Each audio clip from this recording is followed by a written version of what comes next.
আসসালামু আলাইকুম এভরিওয়ান। আপনাদের সকলের দোয়াতে এবং আল্লাহর অশেষ রহমতে নিজের একটি ছোট্ট ছাগলের খামার করতে পেরেছি। প্রথমে যেখানে 3টি ছাগল আনলেও একটি ছাগল মারা যায় এবং একটি ছাগল আমরা বিক্রি করে দিয়েছিলাম, কারণ ওটার বাচ্চা হচ্ছিল না, তাই ওটা বিক্রি করে দেওয়া হয়েছে। কিন্তু এই একটি ছাগল, যেটা হরিয়ানা জাতের, যারা ছাগল চিনেন তারা বুঝবেন এটি হরিয়ানা জাতের মুন্ডি ছাগল।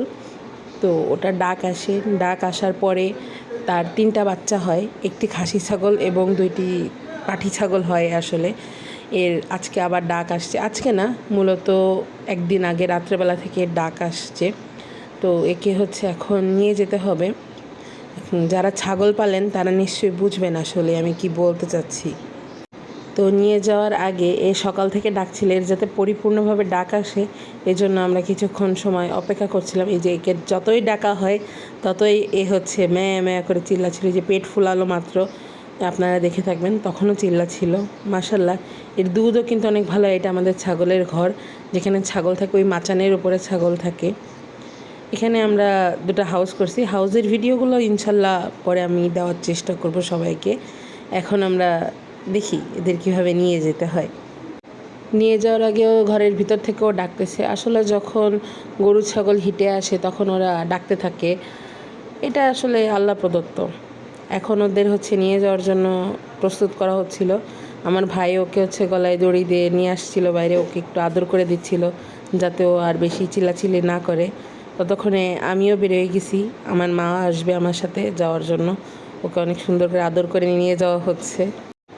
এই যে আমরা ওকে নিয়ে চলে আসছি, এটা আসলে খুলনার গোয়ালখালীতে যেখানে ওকে আনছি। আশেপাশে পরিবেশ দেখলে অনেকেই চিনবেন। ঠিক বিজিবি ক্যাম্পের একটু সামনে এসে অপোজিটে রেল ক্রসিং আছে, রেল ক্রসিংয়ের থেকে একটু সামনে এই পাঠাগুলো এখানে দেখতে পাওয়া যায়। তো ওকে এখানে বেঁধে রেখে আগে ভিতরে দাম দর ঠিক করা হচ্ছিল। ভিতরে আম্মা আছে, আম্মা দাম দর ঠিক করছে। এটা বিটল পাঠা, এটা তোতাপুরি পাঠা। ভিতরে আরও তোতাপুরি আছে, হরিয়ানা আছে, বিটল আরও একটা আছে। এই আমাদের কাজ শেষ করে এটা যাওয়ার পথে দেখাই দিচ্ছিলাম। এই বিজিবি ক্যাম্প, যারা চিনেন না, এই বিজিবি ক্যাম্পের থেকে একটু সামনে নিয়ে গেছিলাম আমরা ওকে। এখন এই পাশে আমার পা দিয়ে, ও পাশে আম্মার পা রয়েছে। ওকে বাসায় নিয়ে আসতেছি। আলহামদুলিল্লাহ আমাদের সব কাজই খুব ভালোভাবে সম্পন্ন হয়েছে।